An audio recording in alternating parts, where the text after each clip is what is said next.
Welcome to episode 29 of History Done Right. My name is Timothy Barrett, and I'm the host of these episodes. I come to you once a week, Lord willing, to do history right.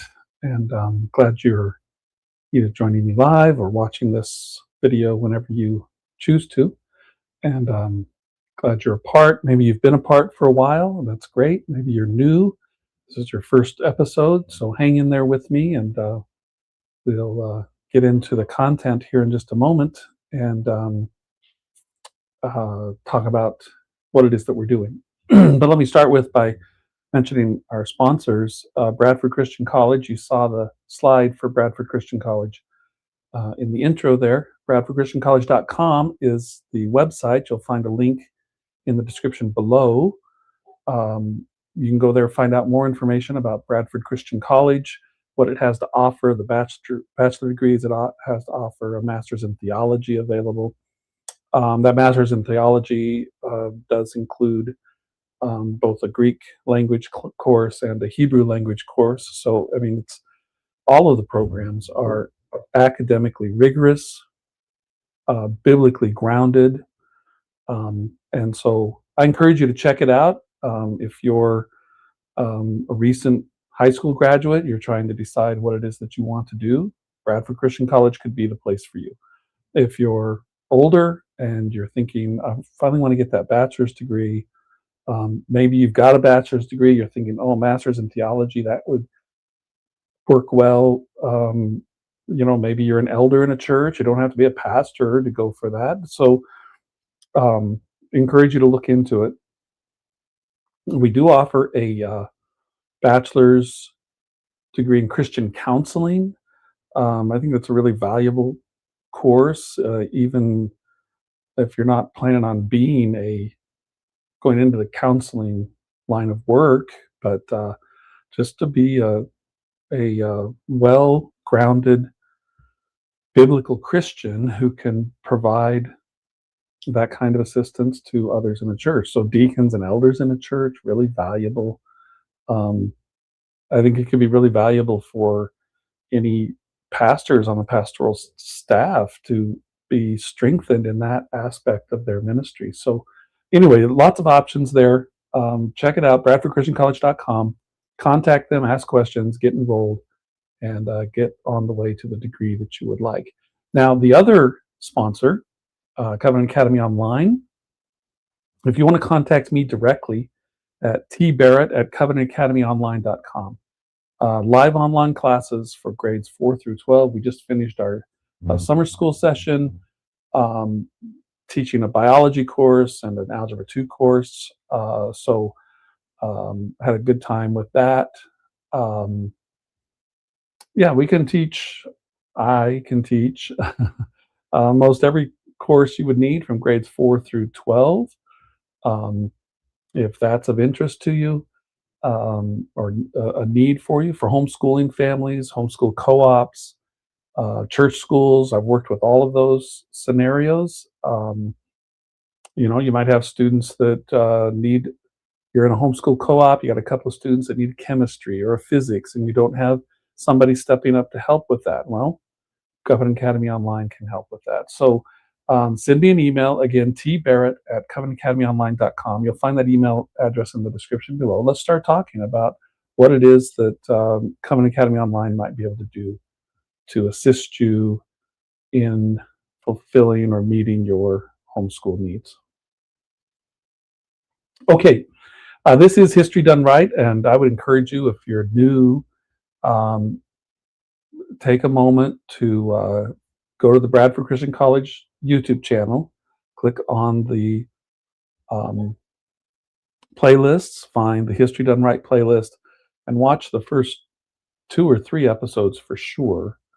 That's where you're going to get the kind of the philosophy, the basis of what it is that we're doing, the foundation from which we're coming to really do history right. And if there's 2 things that I could say that are really critical. Number one is that we unashamedly embrace the Bible as God's divinely inspired word to us, and that it is truthful in everything that it relates, and so we can believe it. We can when it tells us about history, it is telling us true and accurate history, and that's largely what we've been doing to this point in our study, is seeing what does the Bible tell us about history. And we find that um, if we're honest with ourselves, we've probably been more influenced by a non-biblical, an unbiblical, an anti-biblical history than we care to admit, right? Because one thing is very clear in doing history right. Mankind starts at a very elevated level. He's intelligent. He can communicate. He can understand what God says to him, and he can reply to God. He can speak to God, and so there's a high intellectual ability, right? He's not, you know, dragging his knuckles around trying to figure out what fire is and stuff like that. He's all right. And so that's really important. Okay, so we've been working through this history, and last episode we um, we began reading about the story of the Tower of Babel, and that story begins in Genesis chapter 11. So let's return to the days of yesteryear, the Tower of Babel, and that's what we're going to put in this block right here: Tower of Babel.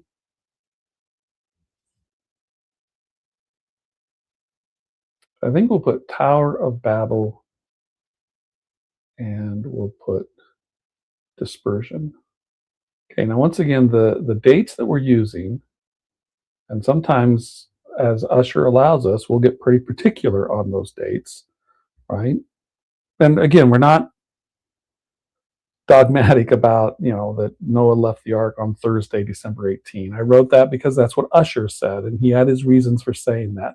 And the reason that I'm writing it down is that it helps us not only think about the passage of time, um, but it kind of frames a picture for us, all right? Because um, it says that it would have been winter time, I suppose, when Noah and his family left the ark. And that's an interesting time for them to leave the ark during the winter. Now, I can't be certain what things were like prior to the flood. From some Christian models that have been posited, it would seem that there wouldn't necessarily have been seasons prior to the flood, and so this might be something new. Well, the whole earth was new. That's why Ussher refers to it, and we've got it written here as the title of our timeline for this, the second age of the world. Okay. All right. So what Ussher is willing to commit to here, he doesn't give a specific day, because it's probably, the building of the tower is going to be going on for a certain period of time. There's going to then be the confusion of language and then the dispersing of the people. But one thing he is willing to commit to is that this happened in the summertime. So he would say the summer of the 1762nd year of the age of the earth. That's AM, Anno Mundi, right? Or we would say the summer in the year 2472 before Christ. That's the BC. All right. So what we're going to do tonight is we're going to move on in Genesis 11. We looked at the first 4 verses in the last episode.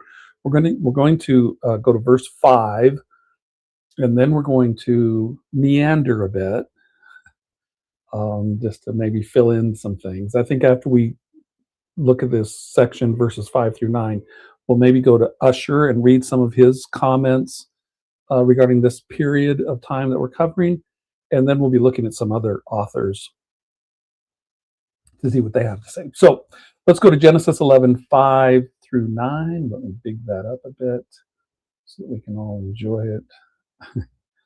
And let's see, verse 5 is right over here. And the Lord came down to see the city and the tower which the children of men builded, right? So now we talk about it as the Tower of Babel, but there was a whole city being built Okay, so remember that this tower is like the center of the city, and it's the place where that's going to attract the attention of everybody who's living on the earth at this time, and keep them in this one place in defiance of God's direction to spread out and fill the earth. And the Lord said, behold, the people is one, and they have all one language. And this they begin to do. Now I'm going to stop there for a moment because I want you to remember in previous episodes when we read through Genesis 10, which is sometimes called the Table of Nations, and one of the things that it pointed out that marked nations, something that consistently pointed out, was common borders. They had their land, common language, and a common culture or heritage. They were family, right? So these are marks, I would say, of a nation. But here, this nation has a common land, the city and the tower, and this is becoming their common culture, what they're building, and they have a common language. Okay, so this is, I don't know, maybe the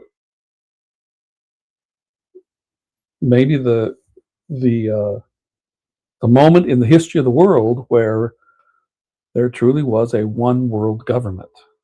Okay, some people are very worried about there's a coming one world government. I don't know, maybe, but there can be some fear, some trepidation, some concern about a one world government. Well, here we were seeing it, right?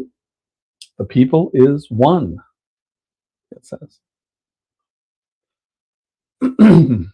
Okay.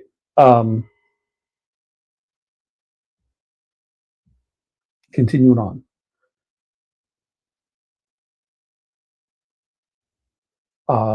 And now nothing will be restrained from them which they have imagined to do. That seems pretty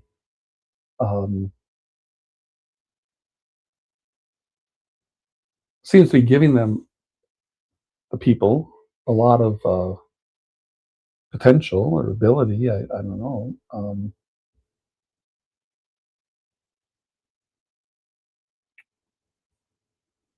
Verse 7, go to, let us go down and there confound their language, that they may not understand one another's speech. So the Lord scattered them abroad from thence, or from that place, upon the face of all the earth, and they left off to build the city. Therefore is the name of it called Babel, because the Lord did there confound the language of all the earth. And from thence, or that place, did the Lord scatter them abroad upon the face of all the earth. Okay, now we'll see what Matthew Henry has to say here, but let's just remember, if we go back to, we can't go back to it there, but we can go back to it here. If we go back to the beginning of Genesis chapter 11, they said to one another, right here in verse 3, go to, let us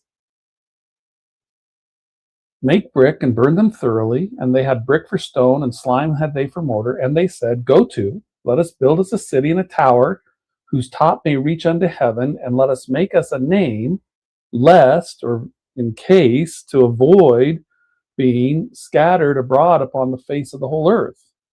Okay, so why were they doing this? Why had they become one people with one language to do this one thing? Because they didn't want to get scattered all over the earth. In other words, they didn't want to do what the God of creation said they were to do. Go out, fill the earth, and they were going to do that. And so what happens? God scatters them abroad, and the Lord scattered them abroad upon the face of all the earth. Okay, let's see what Matthew Henry says here.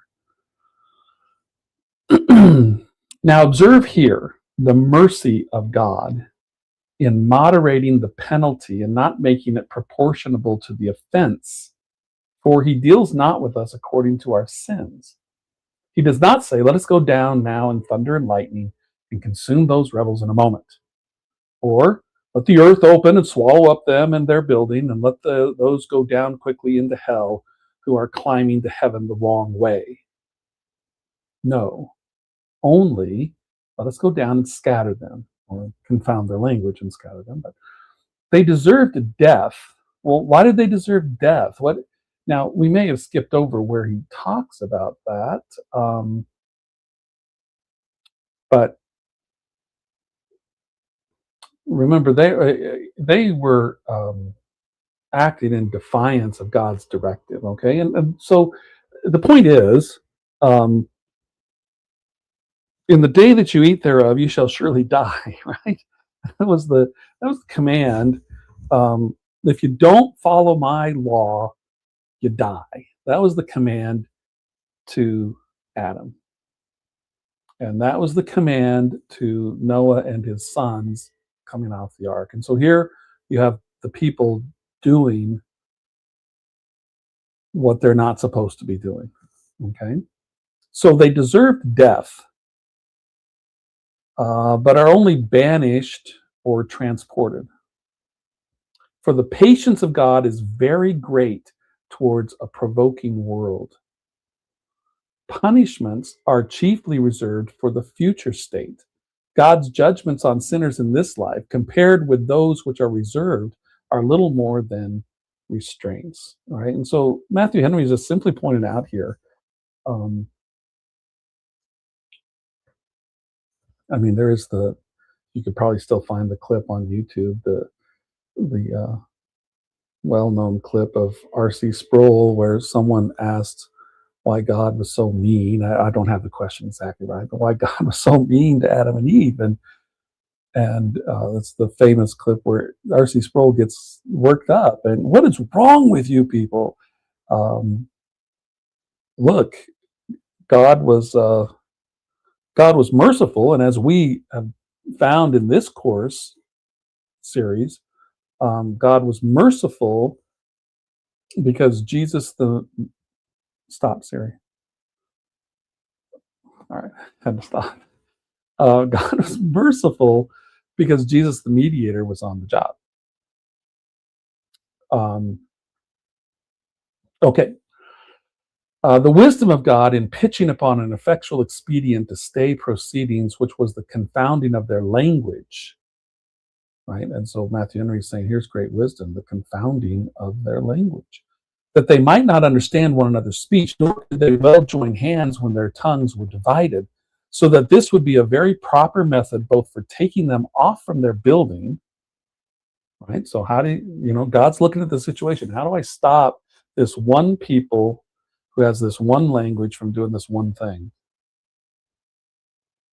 Well, let's make it so they don't have one language. And that's going to cause them to not be able to be one people and work on this one thing, right? So what's going to happen is when we confound their language, okay, they're not going to be able to build their culture, their city, their tower. So their culture is going to divide, and they're going to divide into separate nations, right? They're going to go to their different lands, however that works out. But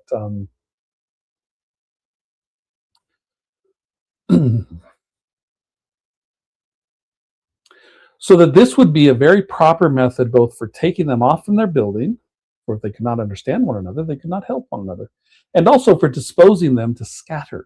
For when they could not understand one another, they could not take pleasure in one another.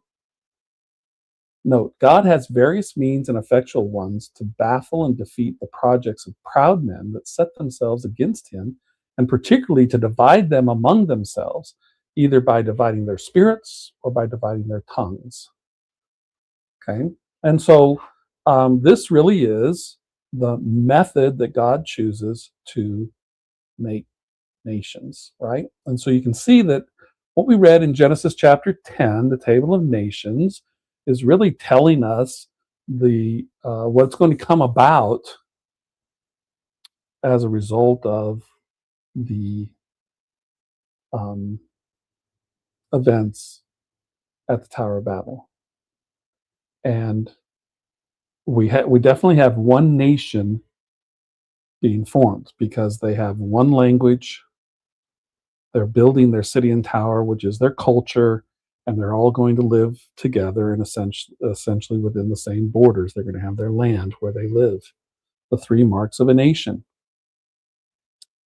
And all of this in defiance of God's direction, God's command to replenish and fill the earth. And so God gives to them um, a punishment, but also a blessing, as it turns out, because it's a blessing when, um, circumstances cause you to obey God, right? I mean, um, that's a good thing. Anytime you're doing God's command, I mean, obviously there can be other issues at play, right? Because I mean, uh, people, the group of people that speak the same language here, they can stomp away and be mad at God. So I mean, there's more to it than this, but I mean, to some extent, I'm okay if within my local geographic boundary, if one way or another everybody is led to obey "Thou shalt not steal." Okay, now certainly I would want people to, out of a reformed, a changed heart and nature, just want to walk in that naturally. But I'm okay if, for some, maybe most, I don't know, they don't steal. They're made to know that they're not to do that, and they don't. Okay, so I'm just saying I like it when in my community people are obeying God's laws. Okay, I think that helps all of us. Okay, so but I mean, this really is. I think Genesis 10 and then the story here is really helpful to getting it clear in our minds. Well, this is how we get the different people groups, the different ethnicities, and the different nations, right? Because all of those elements that are needed to identify a nation or people group, we see really flow out of God's blessing on these people to confound their language, right? Because now they have different languages, and that's one of the key elements to identifying different nations. And those languages are going to cause these people to group up by language and start to move away in different geographic locations and establish borders. So they're going to have their land. And then as they live together in their land, they're going to build a culture. And probably, I don't know that we have any guarantees of this in scripture. I mean, maybe Genesis 10 makes it clear to us that this is how it would have happened, but I'm guessing that God would have confounded the language in such a way that family groups stayed together. It'd be kind of weird, right, if mom and dad were speaking a different language than their own children. I mean, so I mean that right there would help to ensure the establishment of a particular culture for these different language groups that separate out, right? All right, continuing on with Matthew Henry here. God made them know whose word should stand, his or theirs. Right? So remember, their word was, we're going to build this city with this tower, and we're all going to stay right here because the last thing we want is to be scattered over the earth. And God said, no, you're going to be scattered over the earth because I told you to get out and spread out and fill the earth. okay, and they're not doing it. Notwithstanding their oneness and obstinacy, God was too hard for them, and wherein they dealt proudly, he was above them, for whoever hardened his heart against him and prospered. So three things were done. Number one, their language was confounded.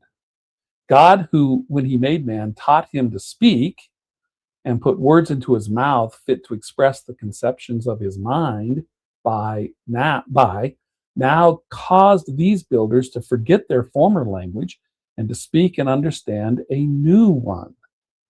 Right? So, I mean, this, you gotta love Matthew Henry. I always do, right? But this just, God exercises his sovereignty, or we could say his providence, right?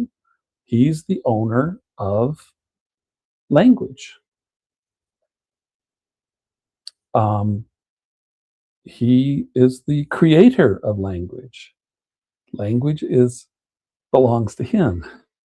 Okay, and he was pleased to have everybody speaking one language until now. And now he's saying, no, in order for you to fulfill my command, you're going to have diverse language. And so Matthew Henry says here that he caused them to forget their former language and to speak and understand a new one, which yet was common to those of the same tribe or family. So, all right, I'm in good company. Matthew Henry says that by tribe or family, but not to others. Those of one colony could converse together, but not with those of another.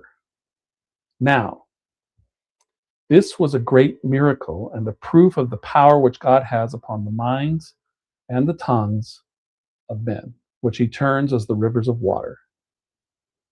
Okay, now,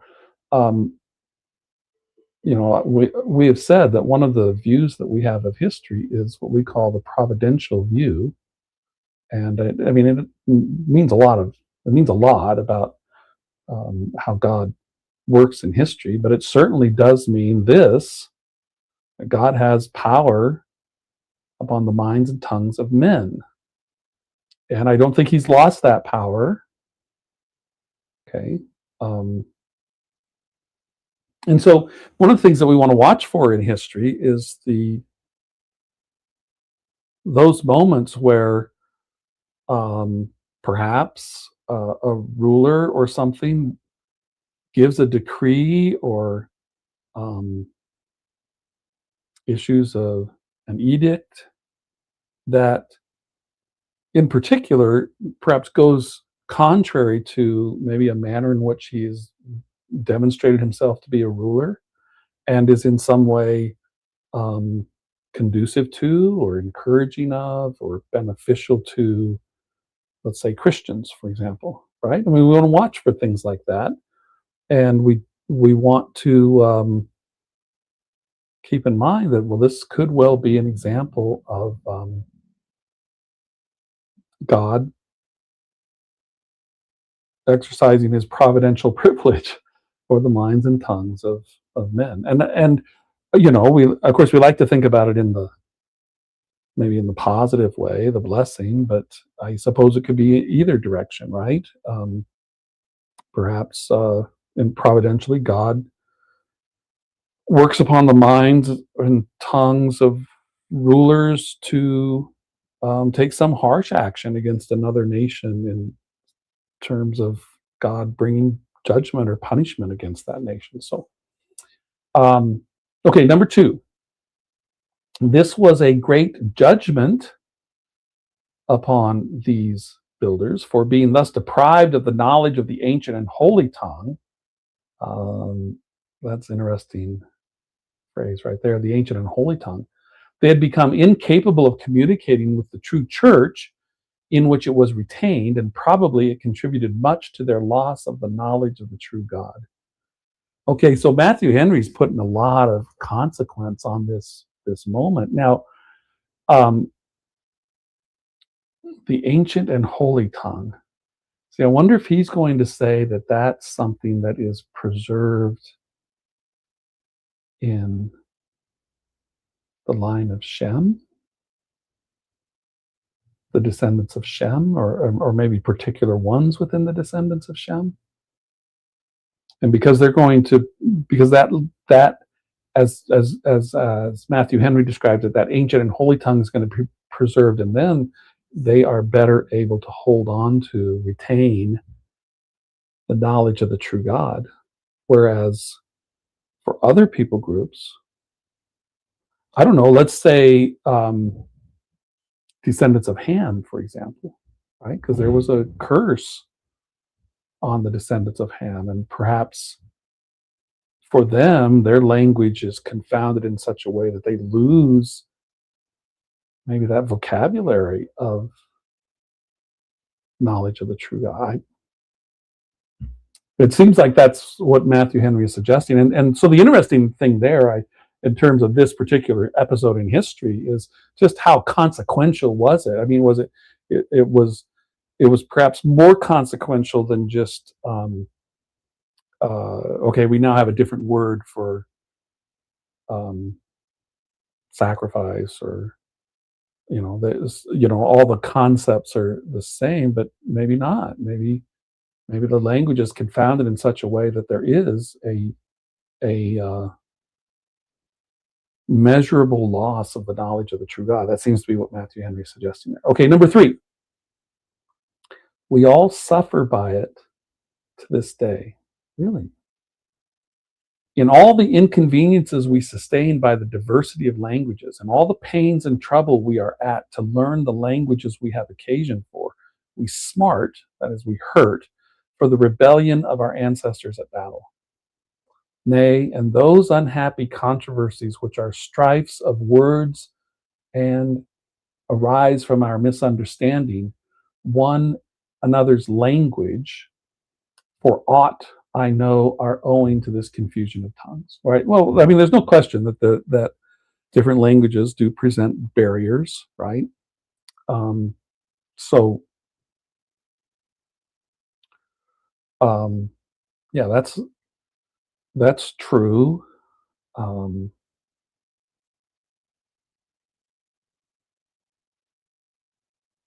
Matthew Henry seems to put a lot of emphasis on this point. We still suffer by it to this day, and yet it seems to me like there's a protection in it as well, right? Because if the builders of the Tower of Babel reflect what the sinful nature of man is like, then there may be safety in the barriers to language as well. All right, number 4. The project of some to frame a universal character in order to a universal language, how desirable soever it may seem, is yet, I think, but a vain thing to attempt. Oh, well, see, if I just read Matthew Henry, if I quit surmising, here he gets to the idea that okay, so because of what I just said in number 3, that we do suffer to some extent because of the confounding of the language, or the confusion of tongues. That doesn't mean we turn into those who want to promote this project, a universal character in order to a universal language, how desirable soever it may seem, is yet, I think, but a vain thing to attempt. For it is to strive against a divine sentence by which the languages of the nations will be divided while the world stands. Right. So again, Matthew Henry's getting here to, I think, a point that God wants there, for some period of time, he wants there to be nations, and one of the things that marks nations is they each have a common language, and so that would suggest, without getting too political, that would suggest that when within a particular nation there are policies and such put in place that diminish the long-standing common language of that nation, that's doing damage to the strength of that nation. Because what are the 3 things that mark a nation?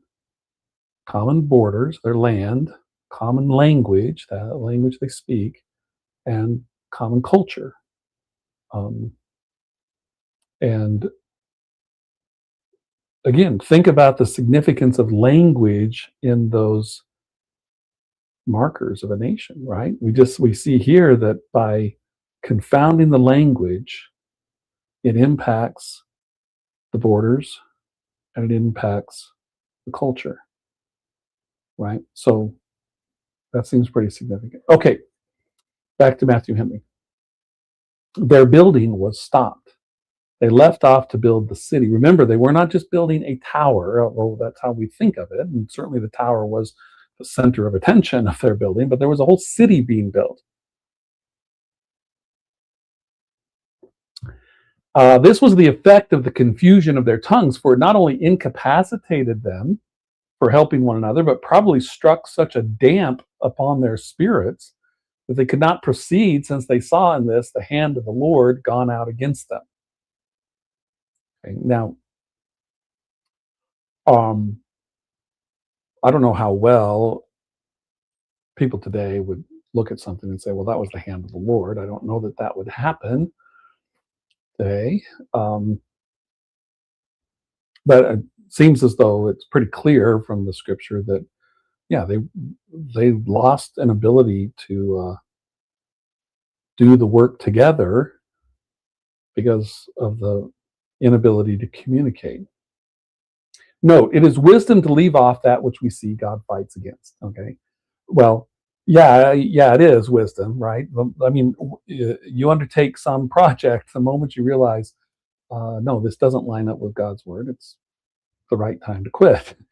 Now, in this case, God helped them, right? So the wisdom really did come from God. I don't know that the builders, when the language gets confused, I don't know that they're saying to each other, "Well, I think the wise thing to do here is quit." I think they were probably more frustrated than feeling like they had made a wise decision at that point. God is able to blast and bring to naught or nothing all the devices and designs of Babel builders. um, yeah, he can do that. He can, when men start flexing their arrogant muscles, um, he can embarrass them, essentially, right? Um, the thing I think about from more modern times would be the Titanic, right? Excuse me. Um, the bragging about how the great achievement, the unsinkable. And Matthew Henry goes on to say, he sits in heaven and laughs at the counsels of the kings of the earth against him and his anointed, and will force them to confess that there is no wisdom or counsel against the Lord, right? So, we need to get this picture right. It's not that when we read about the story of the Tower of Babel and God says, well, let's go see what they're doing. And oh my, I mean, you could read it perhaps with, oh my, look at what they started doing. I didn't realize they were going to be that smart and innovative, right? I mean, if the Tower of Babel represents um, work done precisely in defiance of God's will and God's direction, then it qualifies as the counsel against the Lord. I mean, it is counsel of the wicked, right? And biblically, that is something that God laughs at. Okay, so when God looks at what's happening at the Tower of Babel, He's not stressed. He's not freaking out. He's not like, oh, I didn't know that men were going to be this smart, right? Um, I don't know that he literally laughs. I mean, I think this is um, just a way to talk about the circumstance. Like, it's the kind of thing that we laugh at, right? Right? when your child is attempting something that's just way beyond their abilities, right? You can laugh at what they're trying to do because it's just like not going to happen, right? Um, and so we should keep that in mind with the story of the Tower of Babel. Uh, not only not only God's disposition towards the foolishness of these evil men who are efforting um, their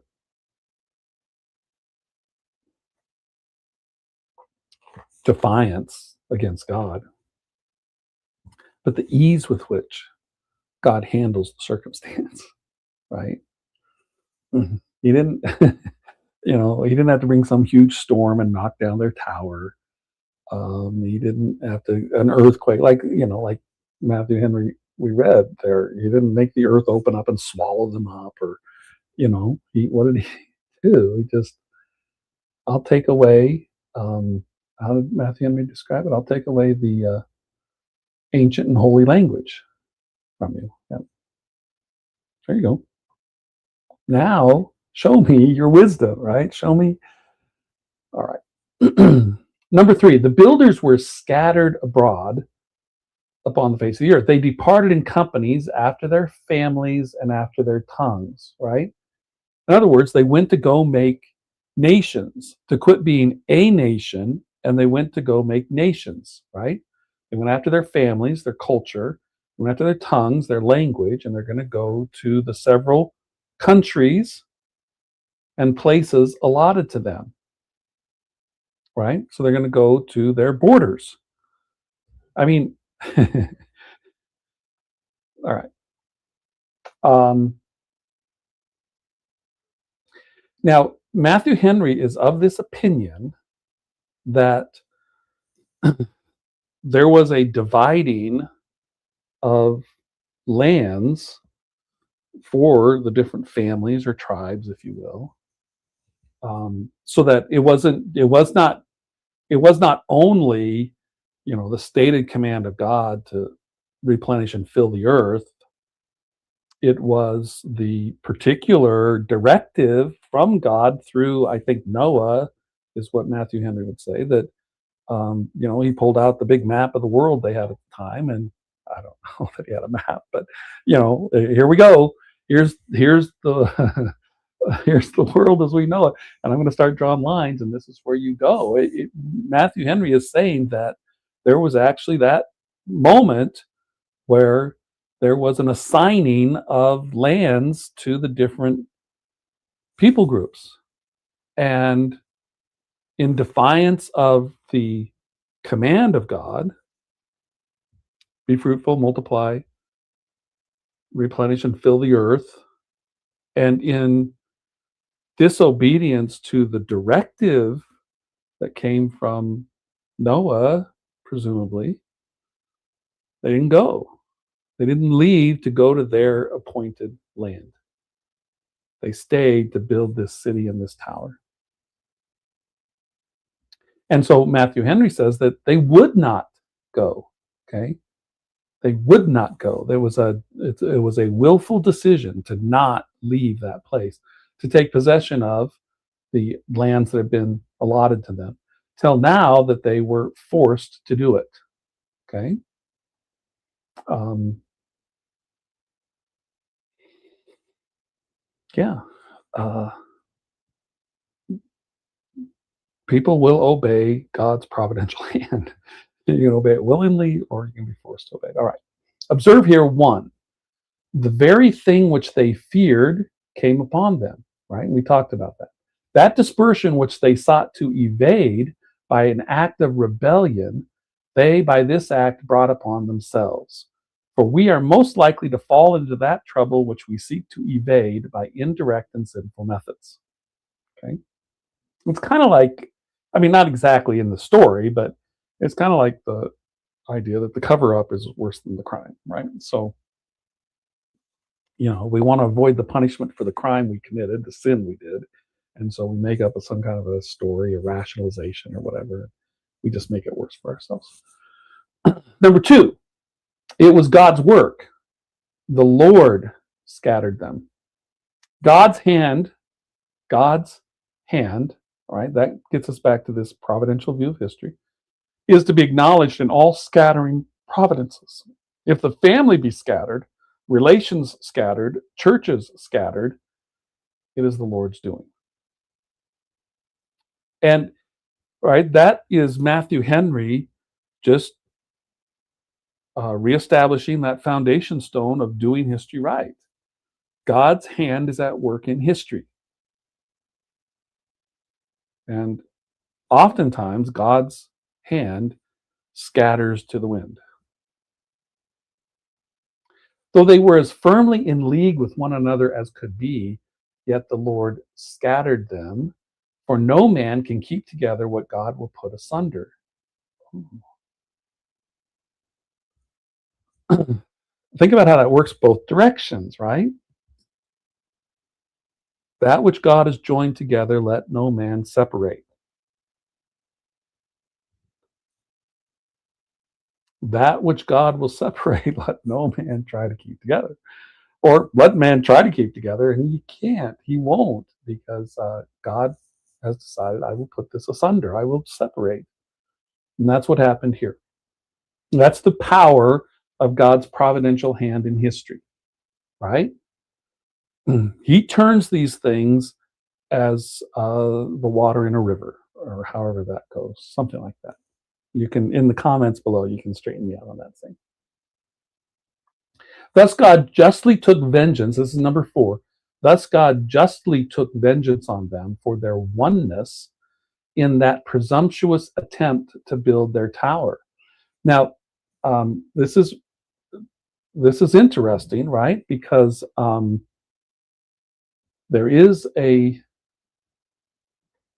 oneness is not, it's not the oneness that was the problem. Okay.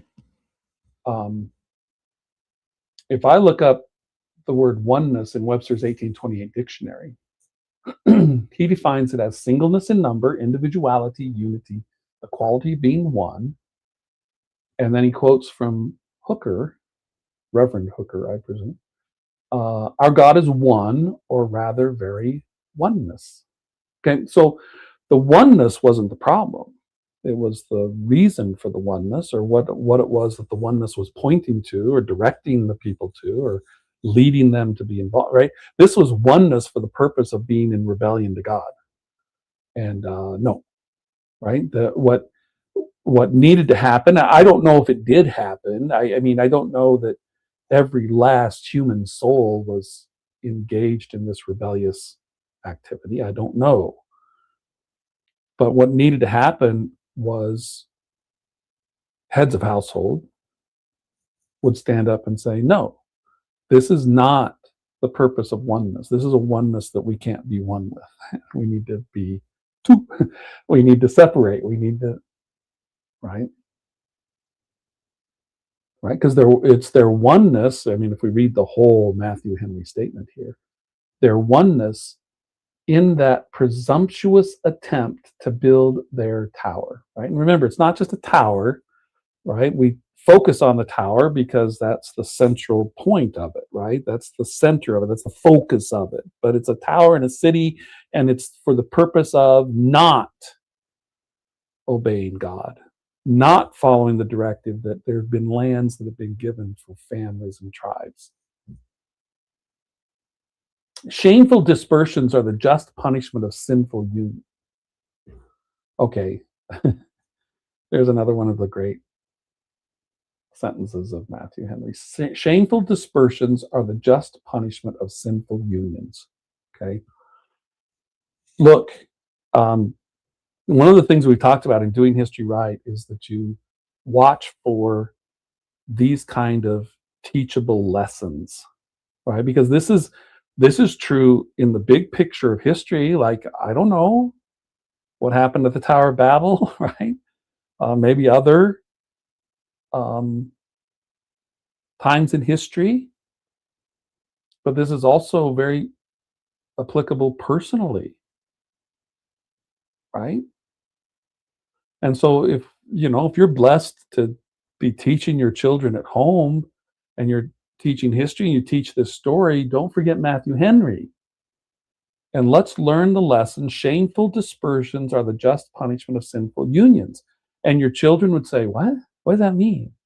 Okay, well, let's start learning these words so that Timmy, Johnny, Susie, whoever, you can you can say the same thing in a way that is your expression of shameful dispersions are the just punishment of sinful unions.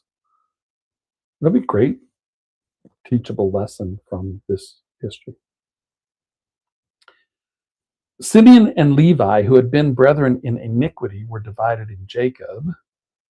I'm just giving an example there. Number 5, they left behind them a perpetual memorandum of their reproach in the name given to the place. It was called Babel, confusion.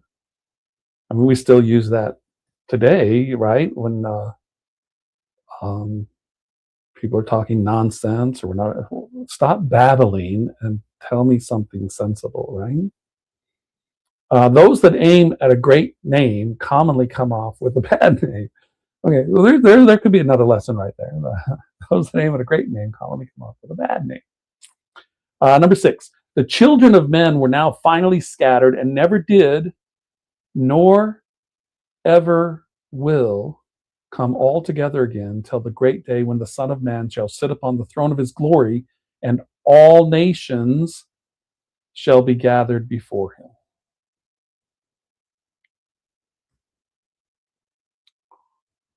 All right.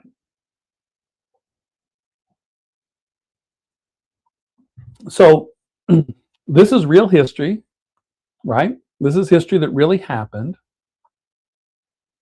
Whenever you're thinking about history, or you're teaching a class, or you're teaching your own children, hopefully, right? And the question comes up, well, why do we have so many nations? Or why are there so many different groups of people like this?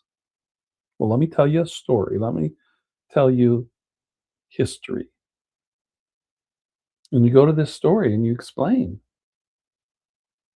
You see, God had told the people, you need to spread out over the earth and fill it up with people. And they said, no, we're not going to do that. We want to be one nation. Okay. And God said, no, you're not going to do that. And so we end up with the as a consequence of judgment against the sinfulness of man, we end up with the blessing of the different nations, ethnicities, and people groups. And until that time where God says it doesn't have to be that way anymore,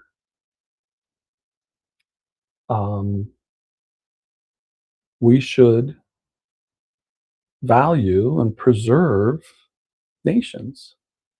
We should want nations to enjoy their common language, their common borders, and their common culture. Because that's how God has organized things to be at this time. Okay. So,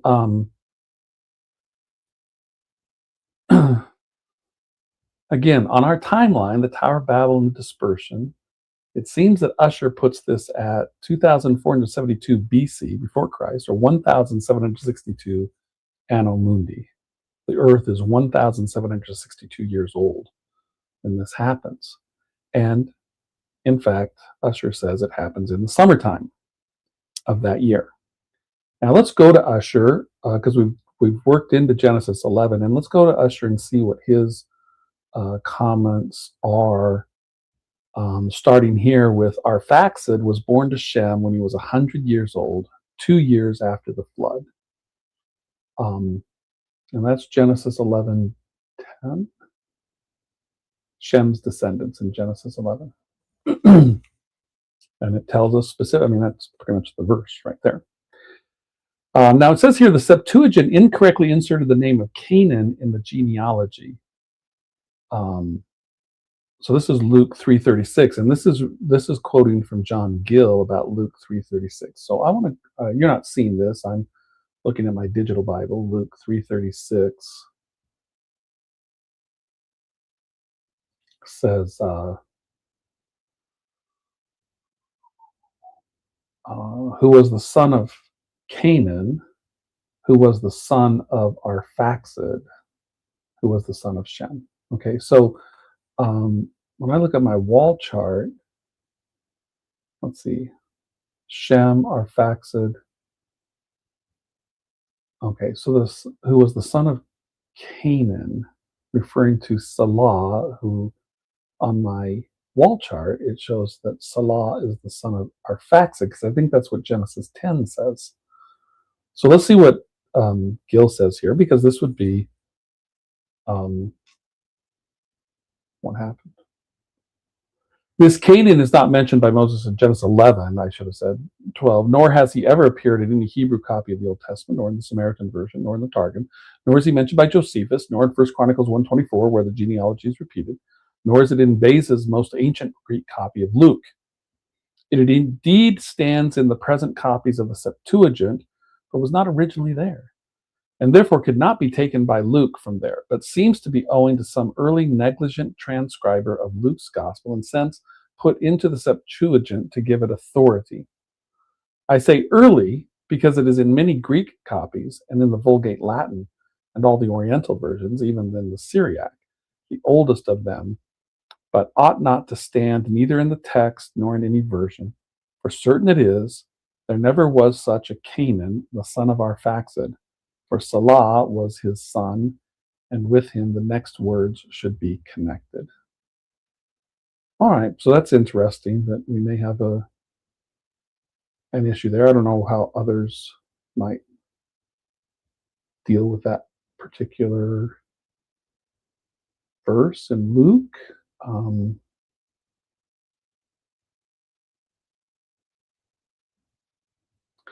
Taking a quick look to see if Matthew Henry addresses it.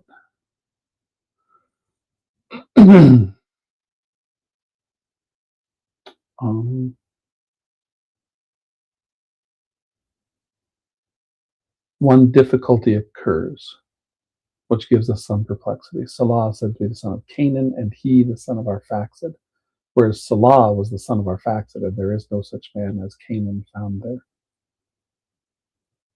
It is sufficient to say that I'm reading from Matthew Henry now. It is sufficient to say that the 70 interpreters who before our Savior's time translated the Old Testament into Greek, for reasons best known to themselves, inserted that Canaan. And Luke, right among the Hellenist Jews, was obliged to make use of that translation and therefore to take it as he found it. Okay. All right, going on with Ussher. Since this was written in the oldest manuscript we have of Luke, the P75 was found. It dates to the late 2nd century AD and does not include Canaan in the genealogy. This verse in Luke should not be used to prove the genealogies in Genesis have gaps because it has poor textual authority. All right. Okay, so there's an explanation for us that our present Bible perhaps has. I mean, I'm looking at my Webster Bible, and it has who was the son of Canaan there. If I go to the ESV, what does it say? It has the son of Canaan there as well. So there might be other explanations. I'm simply going with what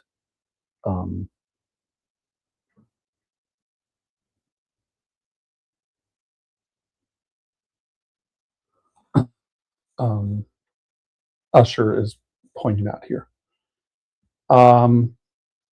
Okay, continuing on a little bit with Ussher before we wrap up. When Eber was 34 years old, Peleg, his son, was born.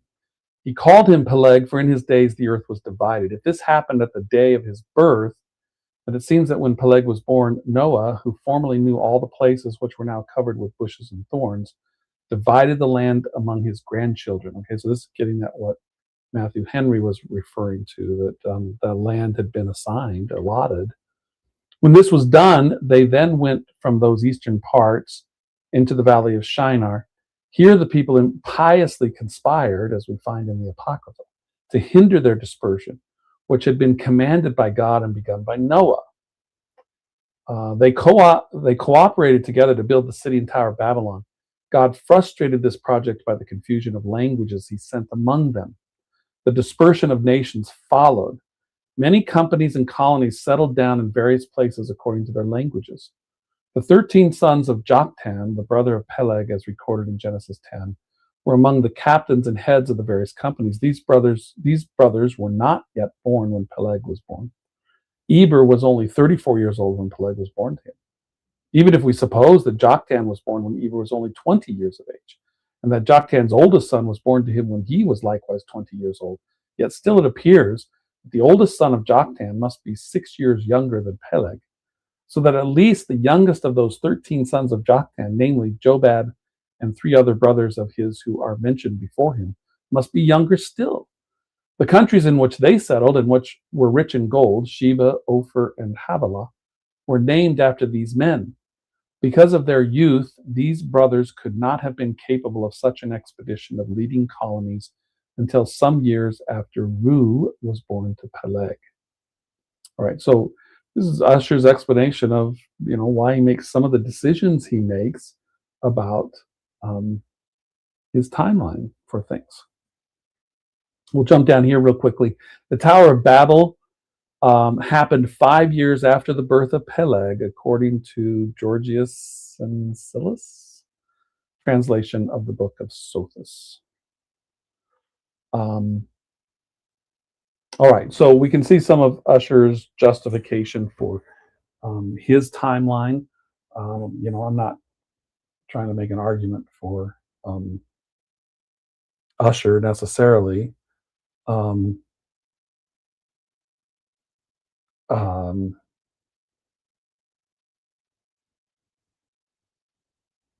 So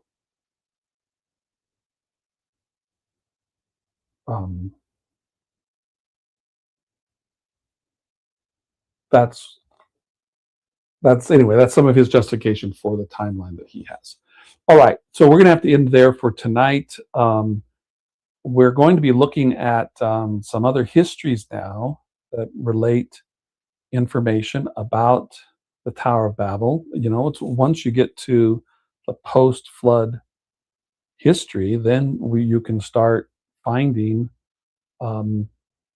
other histories, right, that can actually speak with some degree of authority regarding history, because it has been lost to the flood of Noah, right? So that's what we're looking to do in upcoming episode. I hope that you can join me for future episodes, Lord willing, and that they would continue to be helpful to you, and that you would be willing to like and share and all of that as we continue our series of History Done Right, and wanting to rightly view history from a providential perspective as God working out his plan through history. And so that's what we'll continue to do as we're able to. So please join us again for our next episode of History Done Right.